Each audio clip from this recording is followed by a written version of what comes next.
Welcome back, America. Hugh at live on Monday the 7th. I'm on the West Coast, so it's early. Governor Christie, I assume, is on the East Coast. Good morning, Governor. Welcome back to the Hugh Hewitt Show and the interview.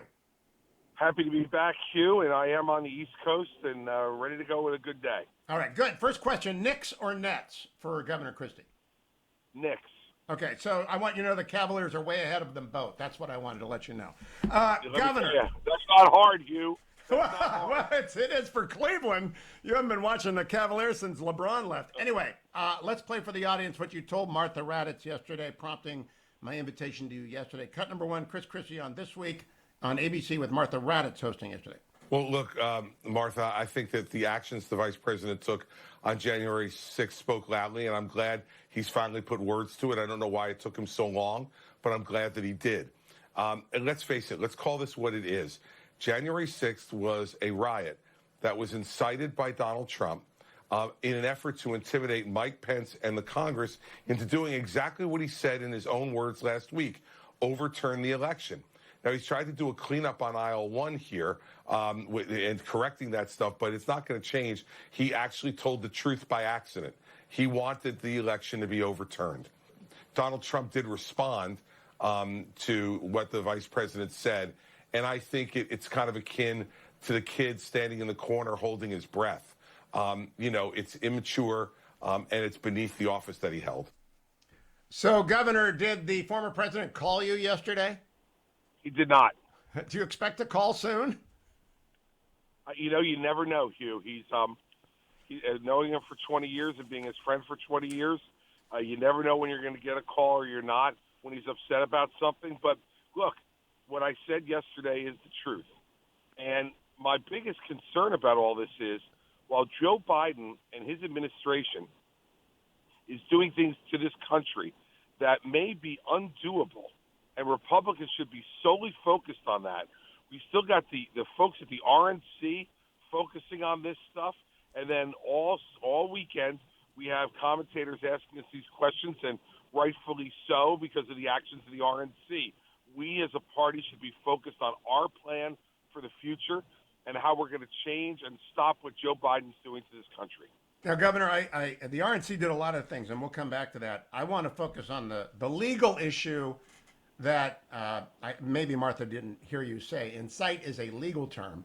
Do you think actual and proximate causation of the riot and the people who trespassed into the Congress, does causation flow to the president, former president?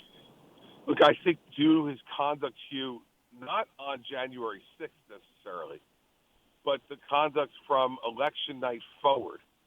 I think when you're going to hear testimony from many of those folks who were up there, they're going to tell you they went there because that's what Donald Trump told them to do. And so I think he's got an issue in that regard. There's no doubt. Now, is it a slam dunk? It is not, as is always the case, as you know, with these type of issues. But to me, it's less important as a legal issue than it is as a policy and political issue. Well, I agree with that, but you've got legal chops. Very few people do. I can talk to you, Pompeo, Cotton, and DeSantis about the law. So I want to talk to you about the law. Is he liable? Is he potentially liable for any wrongful death action or damages done to the Capitol in tort? He's potentially liable for that, although I think he's down on the causation chain from the folks who were actually there and committing the acts of violence. Do you remember Paul's graph? Yes. Okay, where is he on the train track? Look, I think that the conduct that happened was foreseeable, given that he's been telling people you've got to fight for your country and go up to Capitol Hill and fight for your country.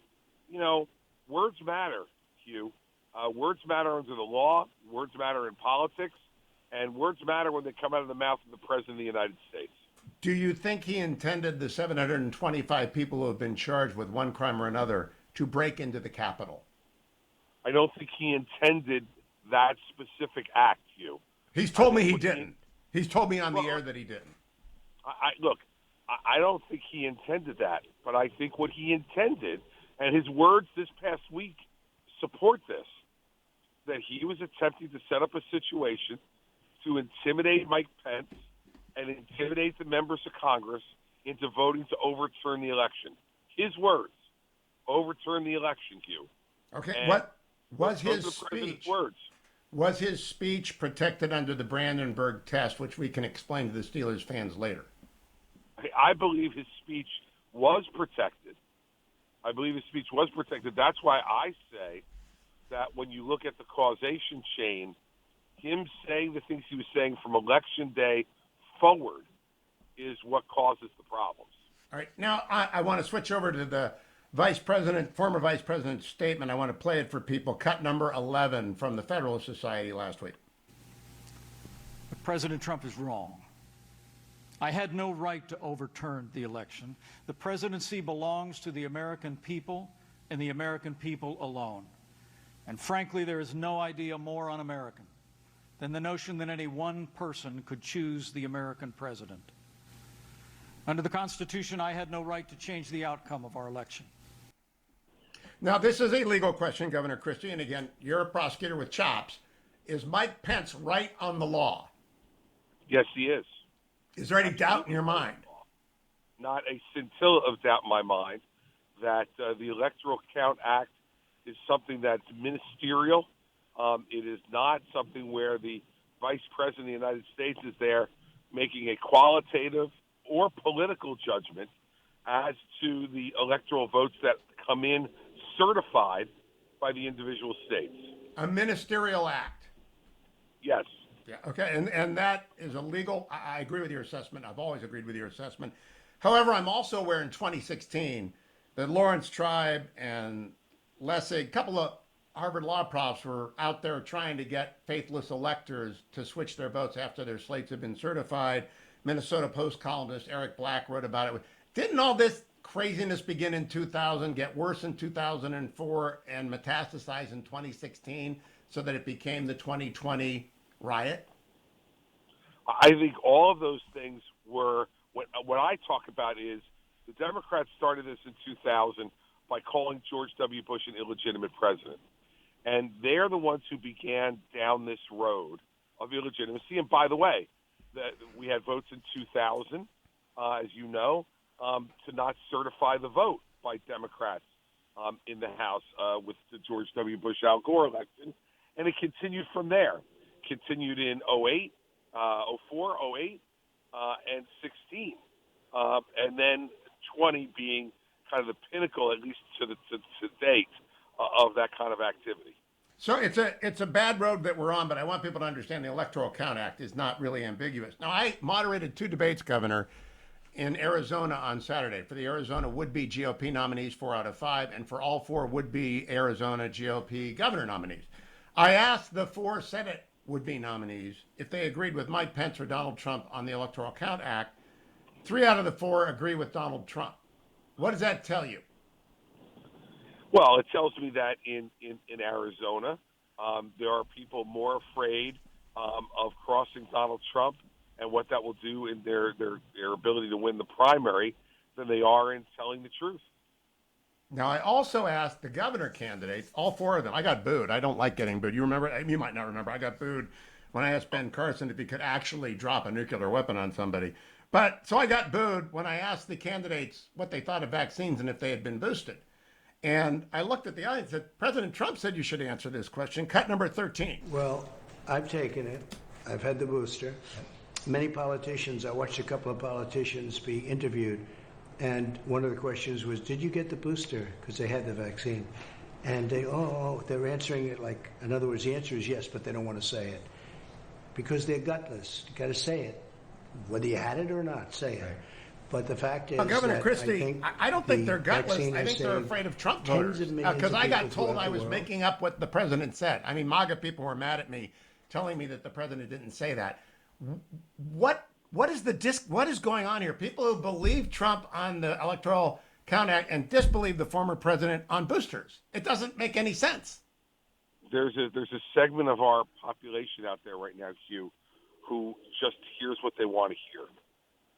And interprets things they want to interpret. Look, the former president has been very clear about his belief in vaccines and vaccination. That's why he started rightfully Operation Warp Speed, funded it the way he did, and brought about, through the work that he did in supporting those scientists, the vaccines we have and the booster we have now. He's done it, he's taken it, and he's recommending to others that they do the same. And for public officials, I think, Trump is doing something very responsible here, which is to say, you've got to lead. And whatever your answer is, whether you took the booster or you didn't, you should be telling people so they can make a judgment and evaluation. I think this is nonsense.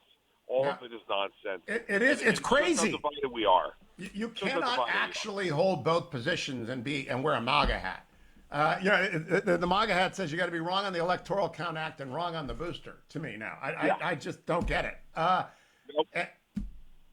Go ahead, Governor. I don't get it either, Hugh, and I think that it's part of why we have to get back to talking about facts. We have to get back to talking about not feelings anymore, and this is where we get into trouble when we're talking about the 2020 election. And it all flows from that, in my view, and this distrust that we continue to stir with the government. They've earned a lot of it, Hugh, but we shouldn't be stoking it. I also asked each candidate on the Senate debate, I think, did President Biden win a constitutional majority in the Electoral College? If not, which states do you question? If so, how firm is your authority? I want to ask you, Governor Christie, did Joe Biden win an electoral majority in a constitutional majority in the Electoral College? Yes. How soon were you certain of that fact?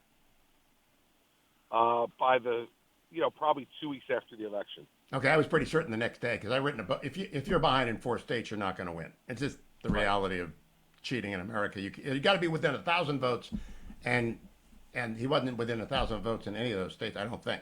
Let me ask you now, and I like the former president. I think he's done a great thing on boosters. I think he did a great thing on a lot of things, and his Supreme Court we're about to get to. Before I go to the RNC, do you expect anyone to run for president not named Christie or Hogan if President Trump gets into the primaries? Sure.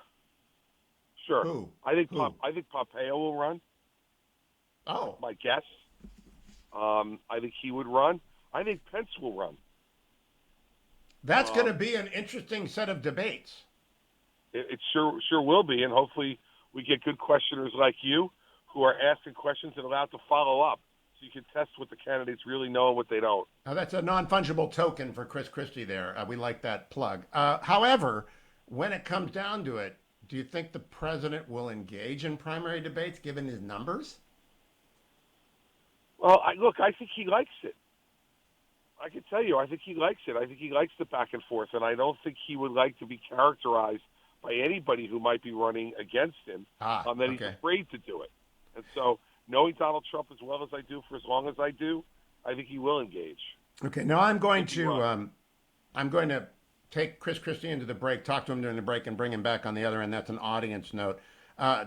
When Dobbs comes down, do you expect it to overturn Roe and Casey, Governor Christie? I do. And I do. Effectively 100% back to the states, or that just find a way to uphold the 15-week law?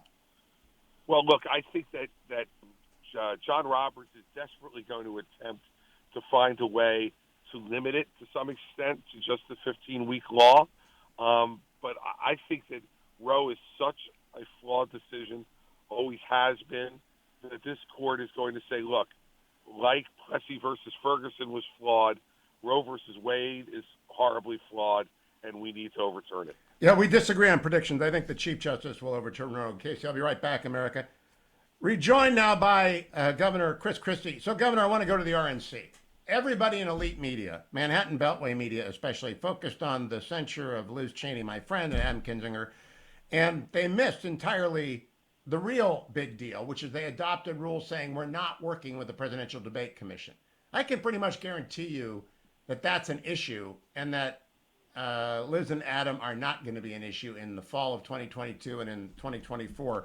Why doesn't legacy media cover the big deal, and they only focus on the 9/11 Select Committee, which is actually illegitimate in my view? Because because what they do, as you know, is they focus on the things that they think will help their cause, and their cause is the cause of the Democratic Party.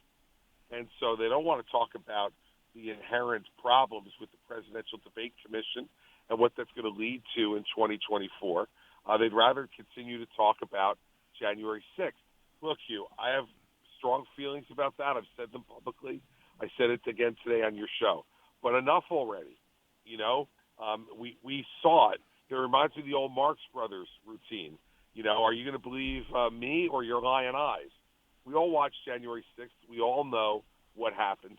And I think that, but for legacy media, what they want to do is continue to push that and push it and push it because they know that that's harmful to Republicans, and they can see that we're moving towards Republican majorities in the House and Senate without something, cataclysmic happening, and that's what they're attempting to cause.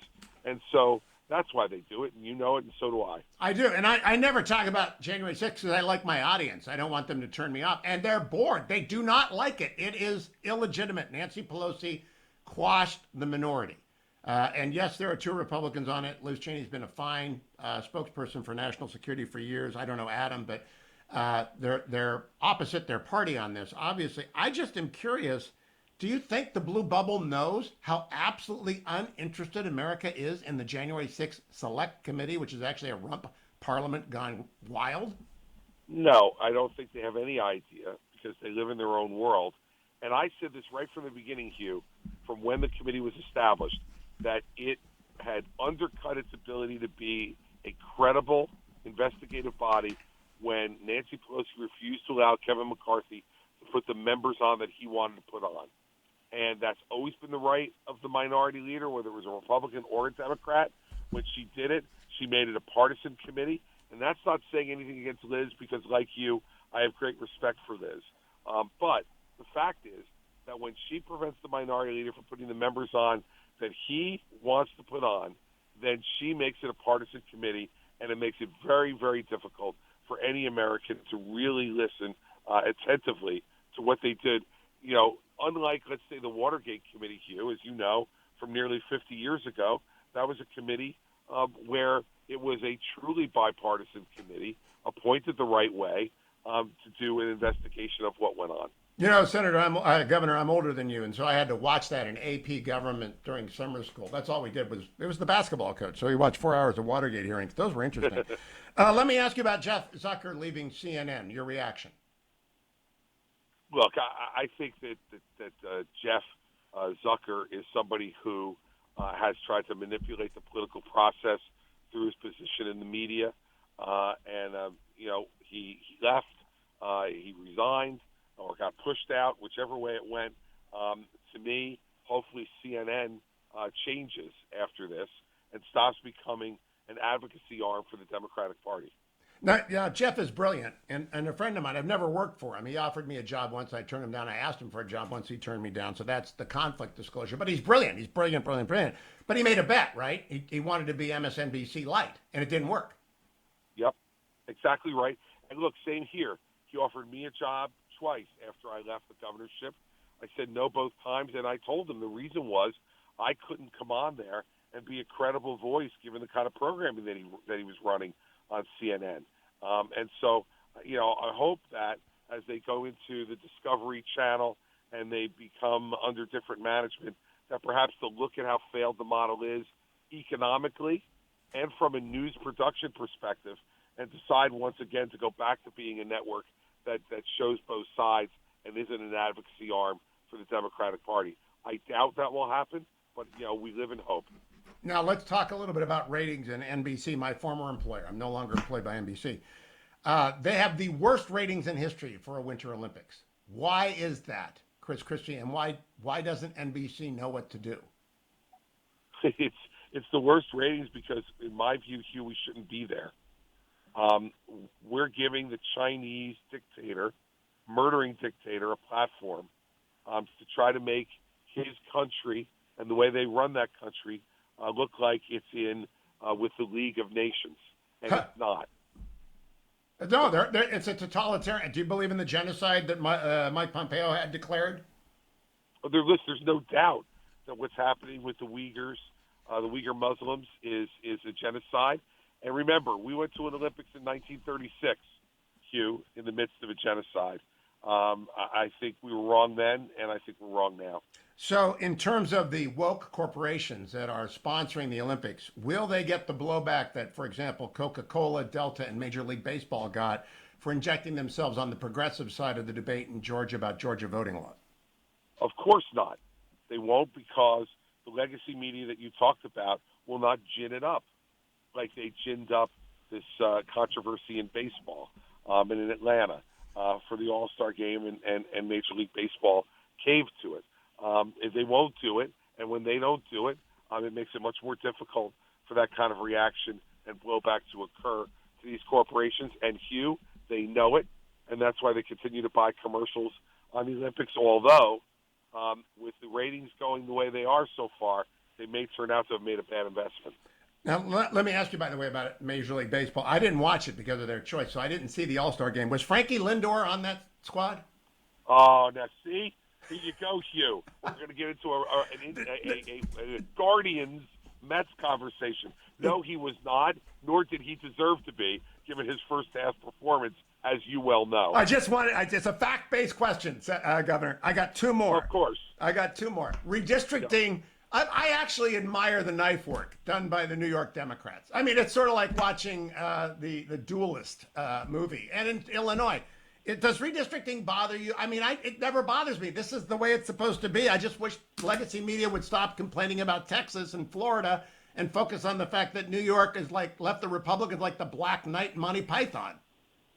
Listen, my view on it is that it would be better for the country overall if we kept the courts out of this and let the political institutions, the state legislatures in the main, be able to draw these lines and let them be judged up or down based on the work they do, both with Congress and the state legislatures. You know, I'm the co-chair of the Republican Redistricting Trust with Mike Pompeo, and we're going to be out there fighting hard to support Republicans all over the country who are trying to draw fair and constitutional maps. So that's the way I choose to be involved in it. I don't want to bemoan it and moan about it. I get involved and try to make a difference, Hugh, and that's the way I try to operate. All right, last two questions. Do you expect the former president to run in 2024? I think it's a total jump ball, Hugh. I really do. And I think that we have no idea right now. Like you know, I've known him for 20 years, been friends with him for that long. No matter what he says, I don't think he's anywhere near having made a final decision yet. And a last question. Our thoughts and prayers are with Senator Lujan, who had a stroke. But he's the 50th vote. The Democrats run the Senate only by virtue of having all 50 Democrats show up. And the legacy media won't tell us what his condition is. Do we deserve transparency here? Well, I think first and foremost, Hugh, the people of New Mexico deserve transparency. You know, he's their representative in the United States Senate, and they deserve transparency. I hope, as you said, that the senator is getting better and recovers. He's a young man, and to have that type of medical condition as such a young man is a really sad and desperate thing. But you know, everyone deserves to know what's his course of recovery. Will he be able to come back and be able to execute his responsibilities and his oath? And I think that the people of New Mexico, first and foremost, before any of the rest of us, are the ones who are deserving of knowing, because they're the ones who are counting on him to represent their interests in the United States Senate. Did you see legacy media cover this at all? No. Did they cover the RNC? Did you see anywhere that the RNC's decision on Presidential Debate Commission get covered anywhere? No. And last question, do you approve of the RNC, and will you abide by it if you're the nominee? Will you reject the Presidential Debate Commission? Look, I absolutely would, because in the end, I think there's been a lot of unfairness that has happened over the course of time. And by the way, there's no reason why the two major candidates for President of the United States, whoever they are, can't sit down themselves, negotiate rules, and put these debates on. No reason that can't be done. Agree and agree. Governor Christie, always great to talk to you. Well done on ABC yesterday in terms of at least somewhere on mainstream media, we find someone who will say both good and bad about Donald Trump. I think you're the last island on the networks. Thank you, Christie. Go A Cavs. unicorn, Hugh. I'm a unicorn. You are a unicorn. You're a unicorn on baseball too, in that you're hoping for the Mets. Anyway, I appreciate your coming back, Governor. Be well. Thank you, Hugh.